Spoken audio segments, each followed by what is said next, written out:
From stories across the globe to stories here at home, this is the National News Broadcast. A very good evening to you. I'm Sharifa Tahir. Good evening, I'm Stephen Dialwis. Let's take a look at the top stories for tonight. Sri Lanka receives an extensive international support for its stance at the UN Human Rights Council. 21 countries support Sri Lanka and 15 oppose.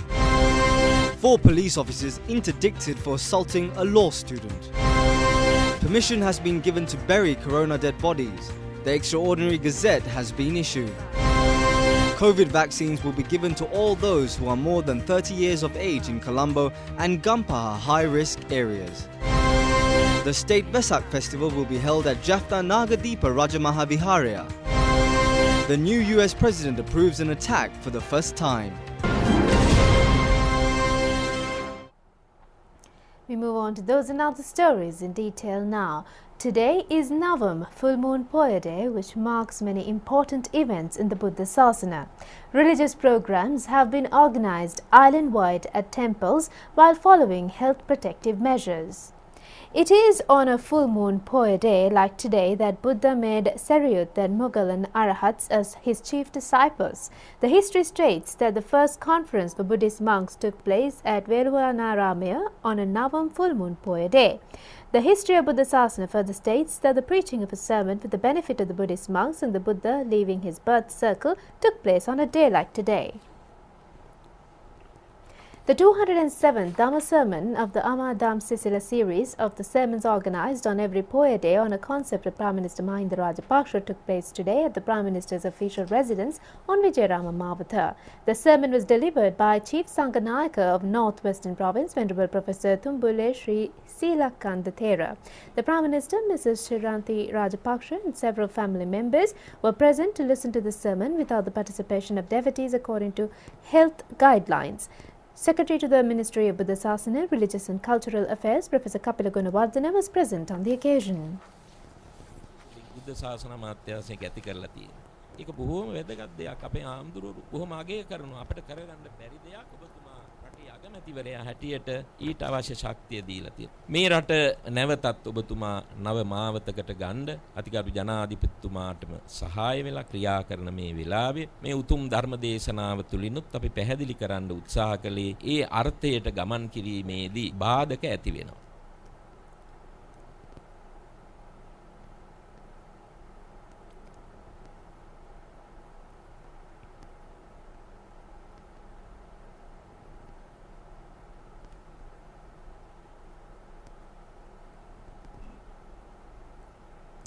Meanwhile, Sadharma Varsha Navam Poya Day programs organized by Sri Lanka Rupavahini Corporation was telecast live throughout the day from Hasalaga Polongada Sri Gangarama Temple. It included many programs including observing of sales, sermons and Dhamma discussions. Media Minister Kehelia Rambukwala also joined the Sadharma Varsha program. Distribution of school stationery for the school students in the area, nutrition sacks for pregnant women, providing books for school libraries and several other programs took place with the participation of the minister. The Kandy Sipsari publishers sponsored the event according to the advice of Chief Monk of Kolongoda Sri Gangarama and Heen Ganga Tilaka Temples, Venerable Kolongoda Dhammarakita Thera.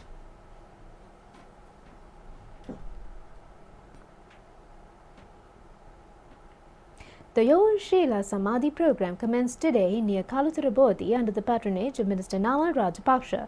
More than 500 youth in the Kaluthara district attended the program. The religious event has been organized jointly by the Ministry of Youth Affairs and Sports and National Youth Services Council. The Navam procession of Hunupitiya Gangarama Temple in Colombo is parading the streets. It is being held without the participation of public this time. The procession has been organized according to health guidelines. President Gotabaya Rajapaksa placed a sacred casket on the elephant. The procession has been organized on the instructions of the Registrar of Gangarama Temple, Venerable Dr. Kirindeya Sajitera. වහන්සේගේ සෙත් පිරිත් සජ්ජහනා මැදේ මේ මොහොතේදී සිදුවනවා ඇති. අපේ රටේ පැවැත්වෙන විවිධ පෙරහැර අතර ඓතිහාසික කන්ද උඩ රට දලදා පෙරහැර හැරුණුකොට මේ රටේ විවිධ පෙරහැර අතර අගනගරයේ පැවැත්වෙන ප්‍රධාන පෙරහැරක් විදිහට නවම් මහේ කොළඹ නගරයේ අහස් කුස සිසාරා රැව් පිළිරැව් දෙන මේ බෞද්ධ හලම්බන ප්‍රීතිය ඔද තෙදවත් කරවන මේ හඬ ගංගාරාම නවම් පෙරහැර.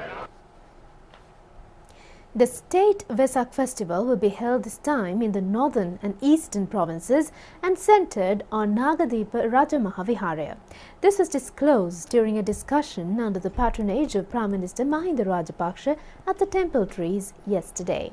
The State Vesak Festival is scheduled to be held together with 65 temples and 35 Dhamma schools in the northern and eastern provinces.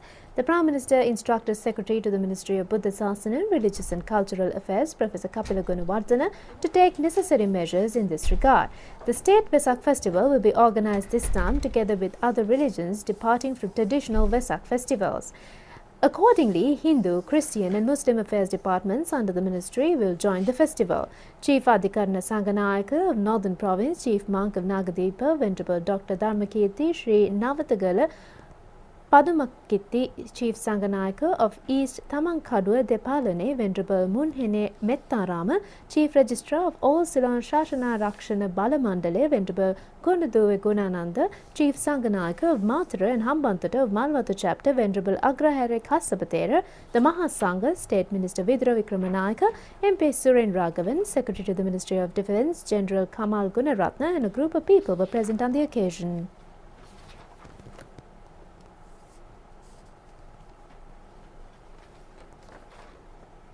The 85th Administrative Board meeting of the Buddha Sasana Fund was held yesterday under the patronage of Prime Minister Mahinda Rajapaksa at the Temple Trees.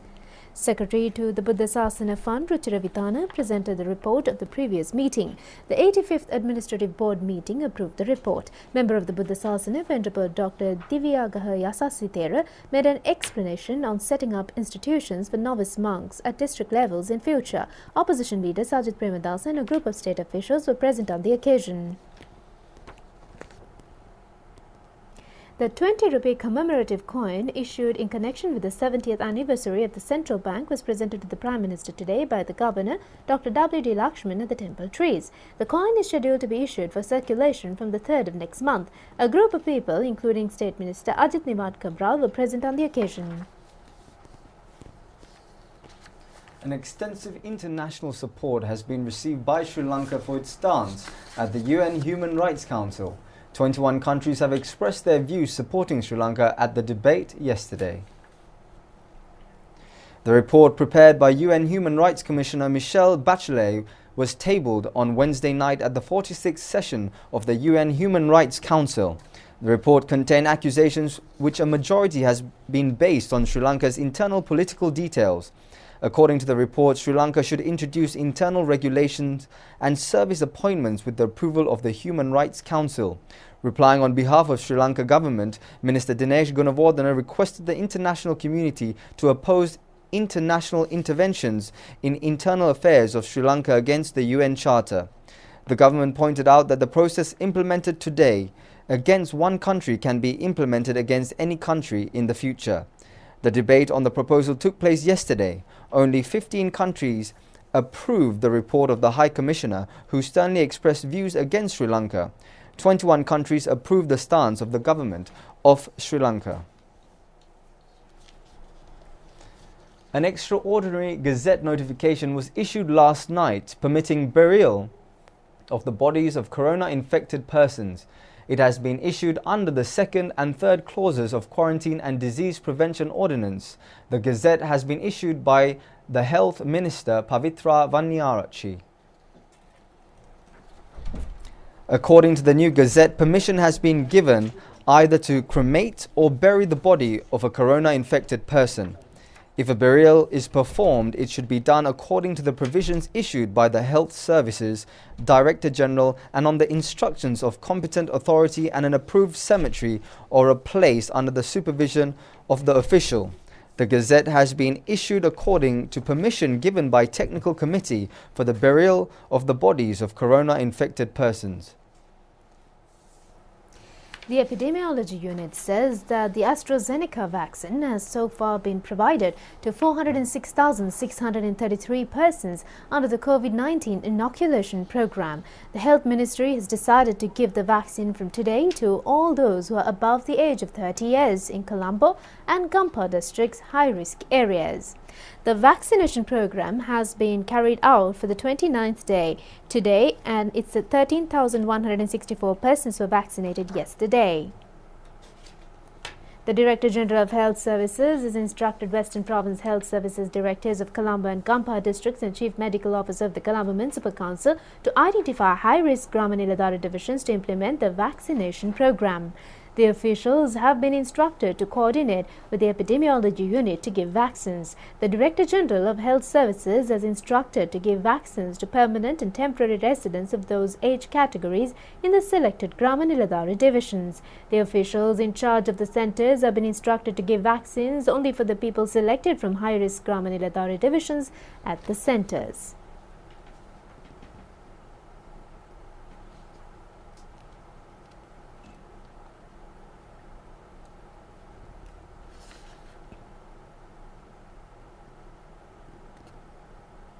People in Narahempita were given vaccines for the third day today at the Narahempita Western Dispensary. Health authorities said that persons above 60 years of age were vaccinated there.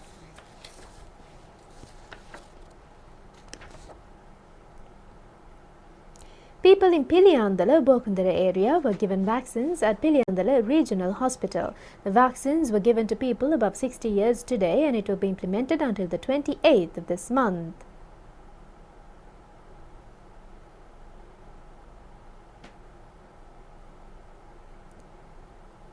The number of recoveries from COVID-19 has reached 77,625. It is a percentage of 94.46. Another 4,096 patients are continuously undergoing treatment. 20,464 have left the hospitals from the beginning of this month after recovering from the virus. Another 664 persons have left hospitals after recovering from the virus today. Another 247 COVID-19 patients are detected in the island today. All of them are close contacts of Palayakuda COVID cluster. 12,198 PCR tests have been conducted yesterday. A total of 2,081,116 PCR tests have been conducted so far in the country. 2 more COVID-19 related deaths were reported yesterday. The victims were residents of Kadabatha and Vattala areas. They are in the ages of 62 and 83 years. Police say that 9 persons were arrested during the 24 hours ended at 6 a.m. today for ignoring health protective measures. 3,242 have been arrested so far in connection with the offence. In the meantime, the Director General of Health Services had confirmed that 5 COVID-19 deaths occurred today, and they were residents of Navadagala, Narahempita, Kandy, Colombo 9 and Vayangoda areas. They are in the ages of 69, 70, 71 and 72. Thousands of COVID-19 patients continue to suffer serious, debilitating and lingering symptoms many months after their initial bout of infection, with major social, health and economic consequences, European health experts said yesterday. European health experts say thousands of COVID-19 patients continue to suffer serious, debilitating and lingering symptoms many months after their initial bout of infection, with major social, health and economic consequences. That's according to a World Health Organization-led report on the condition often referred to as long COVID or post-COVID syndrome. Hans Kluge is the WHO's European Regional Director. Today, we shed light on the fact that in some patients, the disability following SARS-CoV-2 infection lingers on for months with severe social, economic, health and occupational consequences. The burden is real and it is significant. About 1 in 10 COVID-19 sufferers remain unwell after 12 weeks. And many for much longer. An initial report by Britain's National Institute for Health Research last year suggested long COVID may be not one condition, but multiple syndromes, causing a rollercoaster of symptoms affecting the body and mind. Kluge noted that as with any new disease, much remains unknown about COVID-19. He urged health authorities to listen to patients' concerns, take them seriously, and establish services to help them. In a blow to Democrats, a Senate parliamentarian ruled the chamber cannot include President Joe Biden's proposed $15 an hour minimum wage in a $1.9 trillion coronavirus bill the party aims to pass without Republicans' votes, lawmakers said yesterday. Prospects for raising the U.S. minimum wage took a potentially fatal blow on Thursday as a Senate official ruled that Democratic lawmakers cannot fast-track the proposal through Congress. Democrats had hoped to include the minimum wage hike in their $1.9 trillion relief bill, which they intended to pass through the Democratic-controlled Senate without Republican votes. In a statement, White House spokeswoman Jen Psaki said President Joe Biden was disappointed in the decision. The current federal minimum wage is $7.25 an hour and was last raised in 2009. Biden and most of his fellow Democrats want to double the minimum wage to $15 an hour by 2025. But Thursday's ruling means that Democrats will likely have to pass a separate bill and undertake the difficult task of garnering some Republican support for the measure. Senator Lindsey Graham, the top Republican on the Senate Budget Committee, welcomed the Senate parliamentarians' ruling on Twitter, writing that, quote, reconciliation cannot be used as a vehicle to pass major legislative change by either party on a simple majority vote.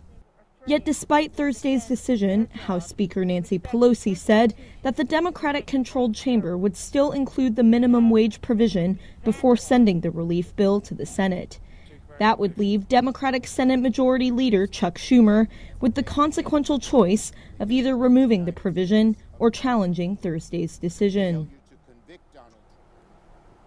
State Minister Ajit Nivad Cabral says that the country can be taken on a new path by gathering funds which are not loans and by not depending on the International Monetary Fund.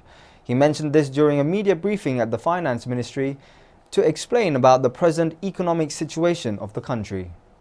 Sri Lanka had a debt of 17%, which is from international sovereign bonds. Of that, that was the only area where there was some discussion in the rating agencies as well as in various international fora, at which time we hear regularly from different investment groups that they have certain concerns that they have. But we have responded to those every time by making payments exactly on time. Sri Lanka has not defaulted 1 cent at any time. And I want to make that very clear to everyone, that Sri Lanka will honor its debts. For the last 73 years we have honored it, and we'll do so in the future as well. And no one need to have any concerns about that, because we have even gone to the extent of curtailing imports so that we'll conserve our foreign currency in order to be able to pay the debts on time. So a country that has been having that kind of a commitment should be looked at as an example in its debt payment capacity as well as commitment, and not the other way around.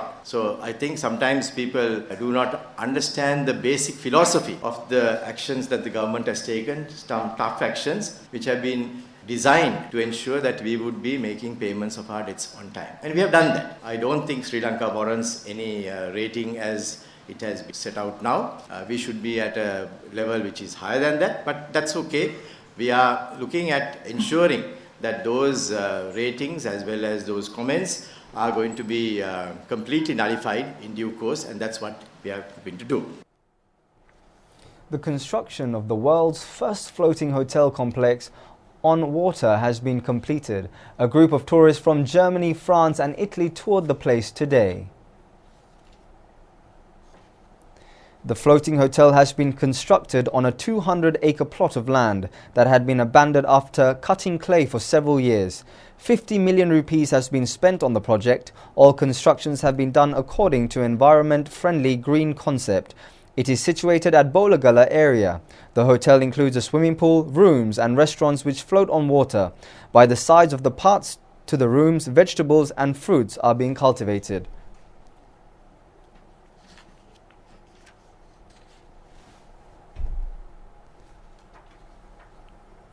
Former senior DIG Anura Senanayake passed away today. He was ailing for some time. Mr. Anura Senanayake, who became a senior officer while holding various posts in the police department, was in charge of Colombo Division at the time of his retirement. He was arrested and remanded for several months by the time of the previous government on allegations that he covered evidence into the death of rugby player Wasim Tajuddin. Several songs sung in the 80s decade by Mr. Anura Senanayake are still popular among radio listeners. Kurulu Podito and Mage Kirilli are main among them. Police officers who are linked to the assault incident inside Paliagoda police station have been interdicted. Minister of Public Security Sarath Veerasekara said that a full investigation will be conducted into the incident. The police headquarters has issued a statement in this regard. Accordingly, a group of police officers including OIC of Kelaniya Division Crime Investigation Bureau Chief Inspector Linton De Silva has arrested and detained 4 Nigerian nationals, 2 Belarus women, a Sri Lankan male and a woman on the 23rd. It has been done following an operation conducted on the orders of Senior Police Superintendent in charge of Kelaniya Division. They have been arrested on charges of committing a fraud of 1.7 million rupees, possessing over 25 milligrams of heroin and other drugs, and aiding and abetting to engage in rackets, keeping 25 bundles to print fake dollar notes, and engaging in commercial sexual activities. A reserve has mentioned that a person arrived at about 8:35 p.m. to see suspect Malvatta Vidanalage Pratibha Dilrukshi. Police headquarters said that Migara Gunaratna has been injured during the incident that occurred at that time. One team under the supervision of Police Special Investigations Director Senior Police Superintendent D.S. Vikramasinghe and another team under the supervision of a Senior Police Superintendent of the Kelaniya Division are conducting investigations on an order from IGP Chandana Vikramaratna. According to investigations conducted so far, a Chief Inspector and 3 constables attached to the Paliagoda police station have been interdicted. The 12th program of Gama Samagapili Sandra program will be held under the patronage of President Gotabaya Rajapaksa at Kule Kadawala Vidyalaya in Trincomalee tomorrow. The aim of the program is to meet the people in remote areas and to provide solutions to their problems immediately by drawing the attention of officials.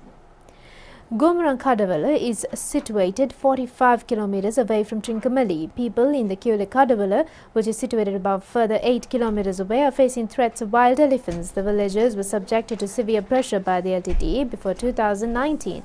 Several educational issues have arisen at present due to lack of infrastructure, resources and teachers. They are also facing minimum health facilities. Among other problems are the drinking water issue and the lack of ownership of lands. People in the areas will be able to directly present their problems to the President when he arrives in the village tomorrow morning for Gama Samagapili Sandra program. This is the first time where a President is arriving at the village.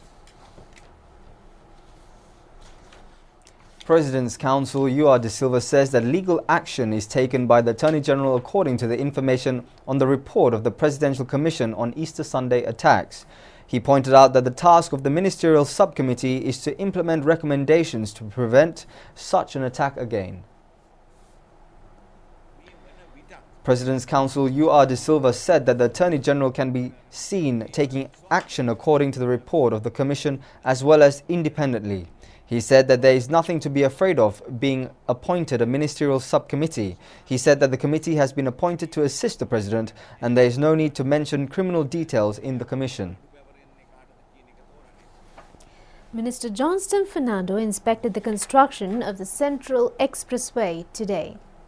After the inspection tour, expressing his views to media, the minister said that constructions could not be completed as expected due to deliberate delay by the contractor who belongs to a powerful minister of the previous government. Minister Johnston Fernando said that a powerful minister of the previous government had taken the contract and the development of the entire section had been delayed. He said that it has been delayed deliberately. The minister said that speedy steps will be taken in future. That's it for the news this evening. Have a good night. Have a pleasant night.